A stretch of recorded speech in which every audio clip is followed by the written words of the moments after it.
Hello everyone! If you enjoy my channel, please support me with 1 like, 1 subscribe, and 1 share. The weight of silence. I stood in aisle 7 of a crowded supermarket in Chicago, holding a carton of milk I couldn't afford.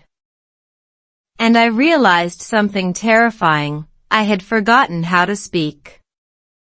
Not permanently, not medically, but in that moment, my tongue felt like a stranger in my own mouth. The cashier was waiting. The line behind me was growing. And all I could do was stare at the price tag, do the math in my head, and feel the familiar ache of knowing I was exactly 23 cents short. 23 cents. That was the difference between walking out with milk for my cereal or walking out with nothing but shame. I didn't cry then. I smiled, put the milk back on the shelf, and walked out like I had made a conscious choice. But inside, something cracked. That was the moment I knew my American dream wasn't just about money, it was about dignity. About being able to say I need help without feeling like a failure. About not having to calculate every word before I spoke. You see, I had been in America for 2 years by then. 2 years of working double shifts, 2 years of nodding politely when I didn't understand. 2 years of pretending everything was fine when my bank account and my heart were both empty. I told myself I was learning. I told myself I was improving. But the truth is, I had plateaued.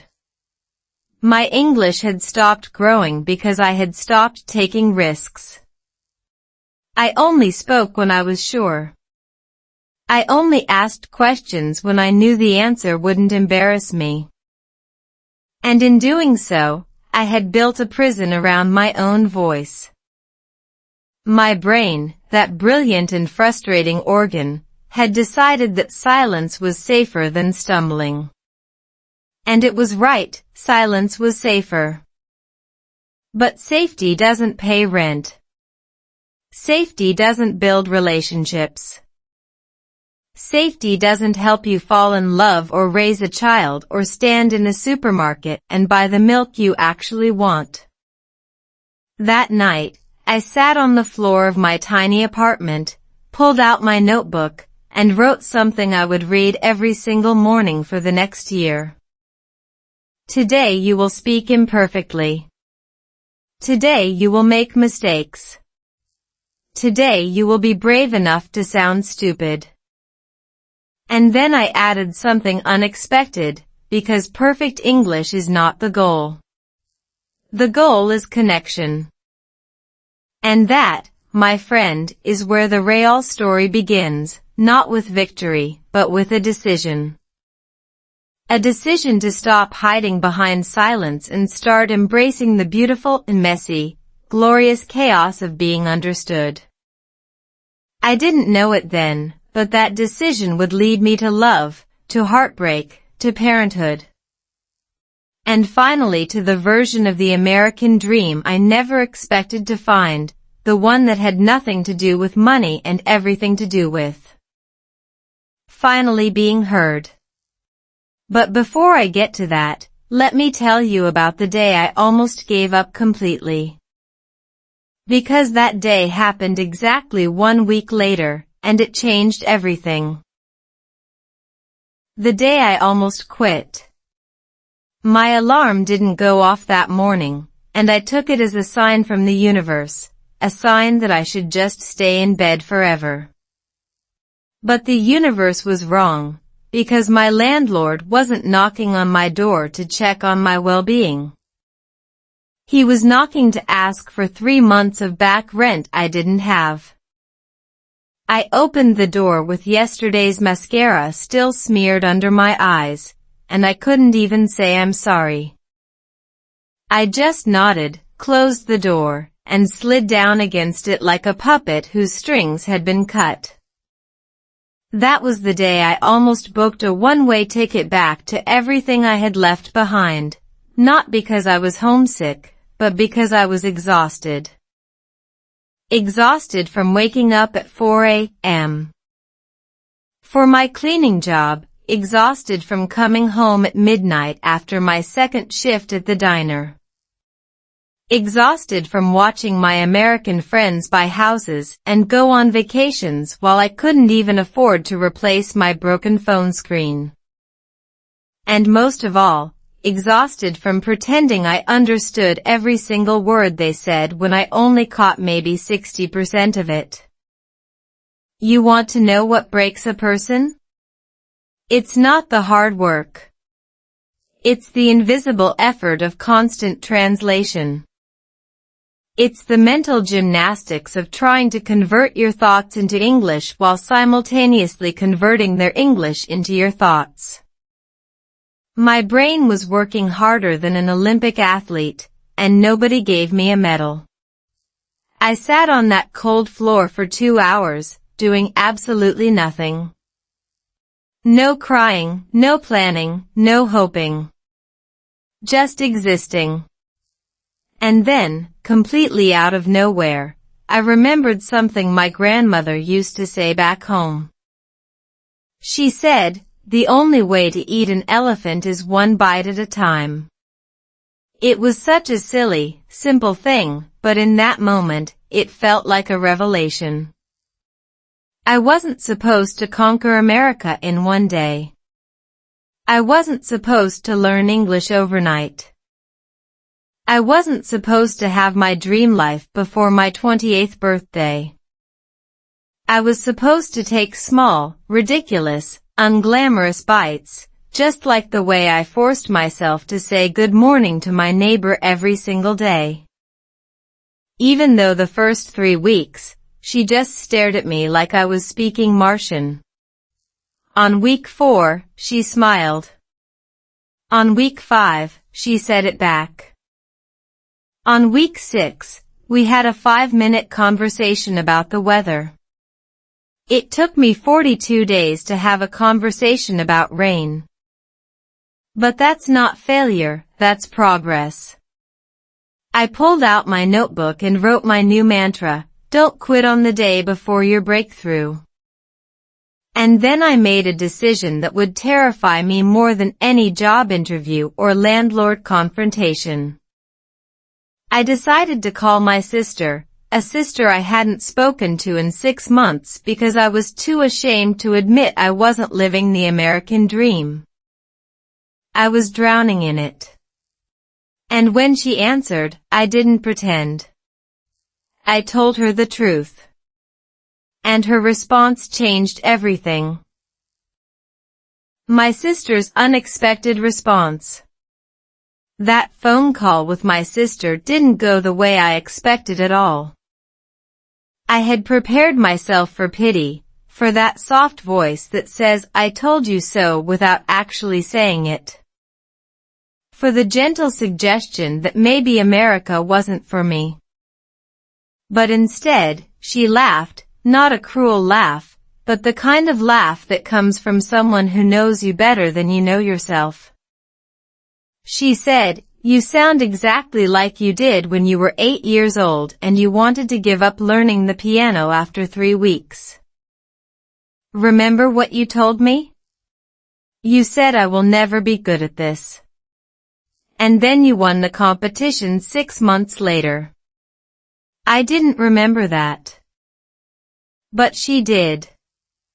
She always remembered the parts of me I had forgotten. Then she said something that hit me like a wave. "You didn't move to America to be comfortable. You moved there to grow. Comfort is the enemy of growth. And right now, you are so uncomfortable that you are growing at the speed of light. You just can't see it because you're too busy measuring your failures." I sat there, phone pressed to my ear, tears streaming down my face, and I realized she was right. I had been so focused on what I couldn't do. I couldn't afford rent. I couldn't speak fluently. I couldn't keep up with my friends. that I completely ignored what I had already done. I had survived 2 years in a foreign country with no safety net. I had held down 2 jobs without speaking the language perfectly. I had made it through every single day without giving up, even when everything inside me wanted to collapse. My sister told me to do something strange. She told me to keep a victory journal, not a gratitude journal, not a to-do list, but a journal where I would write one thing every single day that I did well, no matter how small. It could be as tiny as I said thank you and the cashier smiled, or I understood the bus driver's announcement. She said, "Your brain is wired to remember failures. That's called negativity bias. You have to actively train it to see your wins." And she was right. Science backs this up. Humans remember negative experiences much more vividly than positive ones because our ancestors needed that survival instinct. But in the modern world, that bias just keeps us trapped in a cycle of self-criticism. So I started my victory journal that very night. And on the first page, I wrote something so small it felt ridiculous. Today I told my landlord I would pay him next week. And I said it without crying. It wasn't a victory in the traditional sense, but it was a victory for me.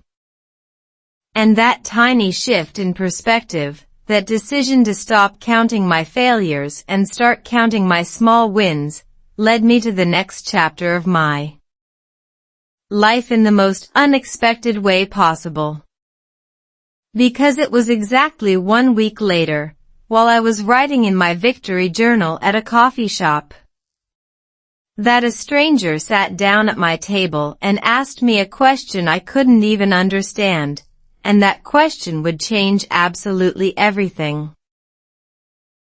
The stranger at my table. The stranger at my table was a woman with kind eyes and a notebook that looked exactly like mine. And the question she asked me was so simple I should have understood it immediately, but instead, I froze. She said something that sounded like, "Are you writing a story?" But my exhausted brain translated it as, "Are you writing a history?" And I nodded confusedly and said, "Yes, my history," which made absolutely no sense and probably made me sound like I was writing my own obituary. She tilted her head, smiled, and repeated the question more slowly, articulating each word like she was speaking to a child, but not in a condescending way, in a patient way. Like she genuinely wanted me to understand. And that moment, that small moment of being treated with patience instead of annoyance, cracked something open inside me. I realized I had spent 2 years surrounded by people who spoke too fast, who didn't have time for my stumbles, who made me feel like my struggle was an inconvenience. But this woman was different. She waited. She didn't check her phone. She didn't sigh. She just looked at me with those kind eyes and said, "I asked if you're writing a story. Are you?" And I finally understood. I nodded, and then I did something I had never done before in America. I admitted the truth. I said, "I am writing a journal. I write one victory every day because I am learning English and it is very hard for me." It wasn't a perfect sentence. It wasn't even a good sentence. But it was honest, and it was mine. Her face lit up like I had just told her I won the lottery. She told me her name was Sarah. And she was a retired English teacher who came to that coffee shop every single Tuesday to grade papers and escape her noisy apartment. She said my journal was the most beautiful thing she had seen all month, and she asked if she could help me practice. I almost said no. My instinct was to reject kindness, to protect myself from the humiliation of sounding stupid in front of someone who actually knew grammar. But then I remembered my sister's voice, and I remembered my victory journal, and I thought, this is exactly the kind of small win I need to write down tonight. So I said yes. And for the next hour, Sarah and I did something revolutionary. We had a conversation where she spoke slowly, and I spoke badly. And neither of us cared. She didn't correct every mistake. She didn't stop me mid-sentence. She just listened, nodded, and repeated things back to me correctly without making me feel like a failure. Neuroscience shows that language learning accelerates when you feel safe, when your brain's amygdala isn't firing in panic mode. For 2 years, my amygdala had been on fire. But that afternoon, sitting across from Sarah with my victory journal and a lukewarm latte, my brain finally relaxed. And that relaxation opened a door I didn't even know existed. Because Sarah didn't just help me with my English that day, she introduced me to someone who would change my life forever. Someone who would challenge everything I thought I knew about love, family, and what it really means to belong. First love, first challenge. I will never forget the first time I saw him because I didn't see him at all, I heard him first. His voice cut through the noise of that crowded coffee shop like a warm knife through butter, deep and confident. And when I finally looked up from my victory journal, he was already looking at me. His name was Marcus, he was Sarah's nephew, and he had the kind of smile that made you forget every worry you ever had. He sat down across from me with zero hesitation, introduced himself like we were already friends, and then asked me a question that made my heart stop. Sarah tells me you're learning English. Can I help? I wanted to say something witty, something charming, something that would make him think I was interesting and mysterious. But instead, I opened my mouth and said, I am very bad at speaking. But I am not bad at listening. Mostly. He laughed, not the polite laughter of someone who feels sorry for you, but genuine. Warm laughter that made me feel like my broken English was actually endearing instead of embarrassing. And that was the moment I fell. Not in love, not yet, but into something dangerously close, the feeling of being seen and accepted exactly as I was. We started meeting at that coffee shop every Tuesday, just like Sarah had, but our sessions were different. With Sarah, I practiced grammar and vocabulary. With Marcus, I practiced life. He would tell me stories about his childhood in Texas, about his failed business ventures, about his mother who still called him every single day to make sure he was eating properly. And I would listen, really listen, not just to the words, but to the rhythm, the emotion, the spaces between his sentences. You can learn grammar from a textbook, but you learn connection from someone who actually wants to understand you. Marcus never corrected my mistakes. He would just repeat what I said back to me correctly, casually, like he was agreeing with me. Instead of where you go yesterday? He would smile and say, oh, where did you go yesterday? And I would absorb it like a sponge without the sting of being told I was wrong. That's called recasting, and linguists swear by it, but what Marcus didn't know was that he wasn't just teaching me English. He was teaching me how to trust again. After 6 weeks of these coffee shop sessions, I realized something terrifying. I was falling in love with a man whose language I barely spoke. And I was too scared to tell him because I didn't have the vocabulary for complicated emotions. How do you say "I think about you" when I'm falling asleep in a language you still struggle with? How do you describe the ache in your chest when he smiles? My English wasn't ready for love, but my heart didn't care. And then, one Tuesday afternoon, Marcus looked at me with those warm eyes and said something that made the entire coffee shop disappear. The wedding that almost wasn't. I had never seen a wedding venue up close before Marcus got down on one knee in that coffee shop and asked me to marry him in front of Sarah and about 20 strangers who all started clapping before I could even say yes. My first thought wasn't happiness, it was panic. Not because I didn't love him, but because I couldn't afford a wedding.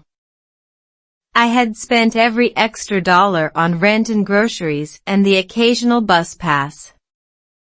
And the idea of spending money on flowers and cake and a dress I would only wear once felt like a betrayal of every survival instinct I had developed over the past 2 years. Marcus, of course, dismissed my concerns with that easy confidence of someone who had never counted pennies to buy bread. He said we could do it small, intimate, just family and close friends. But his idea of small and my idea of small were completely different. To him, small meant 50 guests. To me, small meant I couldn't afford the chairs to seat them. And then there was the cultural divide. Marcus's family was from Texas, loud and proud and full of traditions I didn't understand. They expected a certain kind of wedding, the kind with speeches and dancing and food that cost more than my monthly rent. My family, back home, expected me to honor our own traditions too, a ceremony that reflected where I came from, the language of my childhood. The songs my grandmother used to sing. And there I was, stuck in the middle, trying to plan a wedding in a language I still stumbled through. With 2 families who couldn't even understand each other's customs. I remember sitting on our apartment floor with wedding magazines spread out around me. Crying because I didn't even know how to say bridesmaid without sounding like I was talking about a horse. Marcus found me there, surrounded by pictures of perfect dresses and perfect cakes, and he just sat down next to me and held my hand. He didn't tell me it would be okay. He didn't promise to fix everything. Instead, he asked me a question that changed my entire perspective. What if we don't have a wedding at all? What if we just get married at City Hall, just the 2 of us, and then we have a party later when we can actually afford it? For a moment, I wanted to say yes. It would be so easy. So stress-free. But then I realized something. I didn't want to give up on a wedding just because I was scared and broke. I wanted to fight for something beautiful, even if it was imperfect. And that night, I wrote in my victory journal, "Today I learned the word compromise." And I learned that love is not about having everything perfect. It's about making something beautiful out of very little. The tiny hands that changed everything. The first time I held my daughter, I forgot every English word I had ever learned. The nurse handed her to me, this tiny, wrinkled, screaming creature with my nose and Marcus's eyebrows, and my brain just went completely blank. I couldn't remember how to say hello or beautiful or even I love you. All I could do was stare at her and cry, because in that moment, I realized that everything I had worried about, my accent, my grammar, my mistakes, my bank account, my broken vocabulary, it all meant absolutely nothing compared to this. This was what mattered. This small, perfect, terrifying person who didn't care if I pronounced milk wrong or if I couldn't afford a fancy stroller. She just wanted me to hold her, and I could do that perfectly. But then the nurse asked me a question, and I froze. She said, "What are you going to name her?" And I looked at Marcus, and we both started laughing because we had argued about names for 4 months without ever agreeing on anything. I wanted a name from my home country. He wanted something American. We had fought about it, cried about it, made lists and crossed them out, and we still hadn't decided when I went into labor. And now here she was, this tiny human, waiting for us to give her an identity in a language I still couldn't fully speak. In that hospital room, with my daughter in my arms and my husband's hand in mine, I realized something profound: names don't belong to countries. They belong to people. And this baby wasn't American or foreign. She was both. She was everything. She was the future I had been fighting for. Marcus looked at me and whispered, "What if we give her 2 names? One from your world, one from mine?" And that's how our daughter became Elena Grace, Elena for my grandmother who taught me resilience. Grace for the grace Marcus's family showed me when I couldn't even tell them what I wanted for dinner without using a translator app. I learned something else that day that no English textbook could ever teach me. Love isn't about perfect words. It's about trying. It's about showing up, even when you're scared, even when you don't know the right vocabulary for the emotions exploding inside you. That night, after Marcus fell asleep in the hospital chair, I pulled out my victory journal and wrote, "Today I gave birth to a daughter and discovered I am braver than I ever knew." But I also wrote something else, something that would become my mantra for the years ahead: my English isn't perfect, but my heart is fluent. And then I made a promise to my daughter that I would become the mother she deserved, not the mother who was too afraid to speak. The breaking point. Let me tell you about the night I almost lost everything, not because I made a mistake, but because I stopped believing I could hold it all together. Elena was 8 months old, teething and screaming like a tiny siren. And I was standing in our kitchen with a pile of unpaid bills so thick I could have used them as a pillow. Marcus was working 60 hours a week, I was barely sleeping. And our marriage had become a series of tired conversations about money and diapers and whose turn it was to get up at 3 a.m. We weren't fighting. Fighting would have required energy we didn't have. We were just surviving. And surviving, I learned, is not the same as living. That night, Elena finally fell asleep after 2 hours of crying. And Marcus walked into the kitchen with that look, the look I had seen in the mirror 1,000 times before. Defeat. He sat down across from me, put his head in his hands, and said 6 words that shattered my heart: "I don't know how to do this." And I couldn't even respond because I didn't know either. I had spent 2 years pretending to be strong, pretending my English was improving, pretending we were building something beautiful. And here we were, 2 exhausted people drowning in debt and exhaustion and the weight of dreams we couldn't afford. I stared at that pile of bills and thought about my sister's voice, about Sarah's patience, About my victory journal that I hadn't touched in 3 months because I couldn't find a single victory to write. I thought about my American dream, the one I had chased across oceans and through tears, and I realized it had become a nightmare of numbers I couldn't calculate and words I couldn't pronounce. The landlord was threatening eviction. The credit card companies were calling every single day. And my English, which I had worked so hard to improve, felt like it was disappearing again, not because I was losing it, but because I was too tired to use it.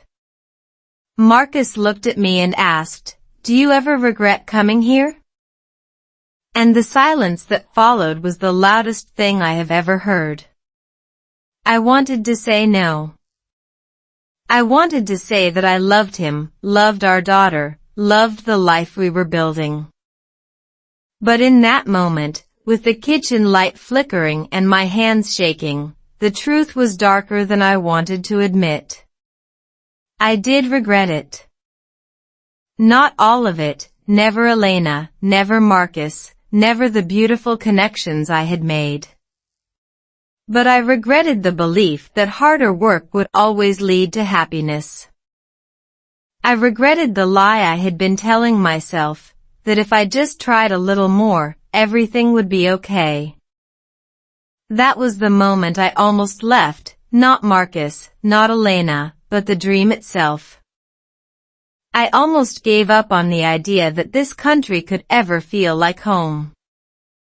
And then something happened that I didn't expect. Marcus reached across the table, took my hand, and said something that would change the entire trajectory of our lives. The slow climb back. Marcus reached across that cluttered kitchen table, took my trembling hand, and said something I will never forget. "We don't need to have everything figured out tonight. We just need to figure out tomorrow. And then the day after that.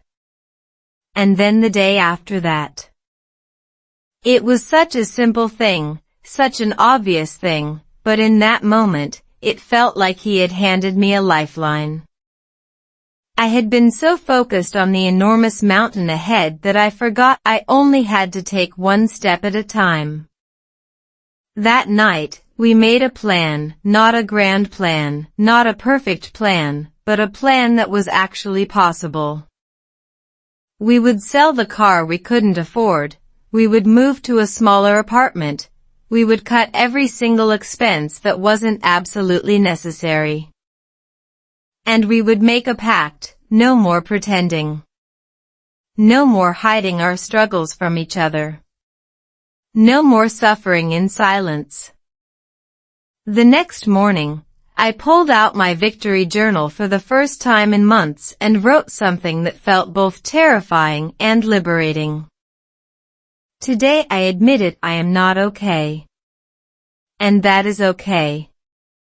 Something shifted inside me after that. I stopped trying to be the person who had it all together and started being the person who was brave enough to be broken. And here's the thing about being broken, it's actually where the healing begins. I started going back to the coffee shop where I met Sarah, but this time, I wasn't just practicing English, I was practicing honesty. I told her about the bills, the stress, the fear that I was failing as a mother and a wife. And she listened, just like she always had, without judgment, without solutions, just pure presence. Then she said something that changed my entire approach to learning. You don't need to speak perfect English to be understood. You just need to speak your truth. The words will follow. So I started speaking more. Not perfectly, not elegantly, but honestly. I called my sister and told her the truth about our situation, not the polished version, but the raw, ugly, terrifying truth. And instead of pity, she sent me money. Not a lot, but enough. Enough to keep the lights on for another month. Enough to remind me that I wasn't alone. I also started doing something I had never done before. I started reading children's books to Elena every single night. Even though I stumbled over the words. And you know what? She didn't care. She just stared at me with those big eyes, soaking in my voice like it was the most beautiful sound in the world. And in those moments, I realized that my English didn't need to be perfect to be powerful. It just needed to be real. Marcus and I started talking again, really talking, not just exchanging information about diapers and bills. We talked about our fears, our hopes, our dreams that we had buried under the weight of survival. And slowly, painfully, beautifully, we started rebuilding not just our finances, but our marriage. And just when I thought things couldn't get better, I received an email that made me drop my coffee cup in shock. The happy ending. I dropped my coffee cup when I read that email, not because it contained bad news, but because it contained the kind of news I had stopped believing was possible for someone like me. Sarah had submitted my name to a local community program that funded English education for immigrant parents. And they had accepted me, not just as a student, but as a teacher's assistant. They wanted me to help other women who were struggling the way I had struggled. They wanted me to be the person I had needed when I first arrived. The email said, "We were moved by your story. We believe your journey will inspire others who feel invisible." Invisible. That word hit me like a wave because that's exactly how I had felt for so long, invisible, unheard, unseen. But now someone saw me. Not despite my broken English, but because of it. That first day of training, I stood in front of 15 women who looked exactly like I used to look, terrified, exhausted, desperate to be understood. And I spoke to them in my imperfect, beautiful, honest English. I told them about the milk I couldn't afford, the wedding we almost didn't have, the nights I cried myself to sleep. And they listened. They nodded. They cried with me. And when I finished, they started sharing their own stories, in broken English that was just as beautiful as mine. That's when I understood the truth about the American dream. It's not about money. It's not about owning a house or driving a fancy car. It's about connection. It's about finding your people, the ones who see you, really see you, and love you anyway. Marcus was there that night, holding Elena in his arms, and he was crying too. My sister called me and said, "I told you so," but this time, it was filled with joy. And Sarah, my beautiful Sarah, just smiled like she had known all along. Looking back at everything, the loneliness, the struggle, the nights I wanted to give up, I wouldn't change any of it. Every mistake taught me something. Every humiliation made me stronger. Every time I wanted to quit, I learned that I could keep going. That is the real American dream, not reaching the top of the mountain, but discovering that you have the strength to climb it, even when you can't see the summit. And here's what I want you to take away from my story. Your English doesn't need to be perfect to be powerful. Your voice deserves to be heard, even if it stumbles. Your dreams are worth fighting for, even if they look different than you imagined. Today, I work in that community program. I speak English every single day, sometimes perfectly, sometimes terribly. but I speak. And every night, I write in my victory journal. Tonight, I will write, today I helped someone feel less alone. And that is the greatest victory of all. That's all for today. I'll make more videos like this in the future. Please subscribe to watch.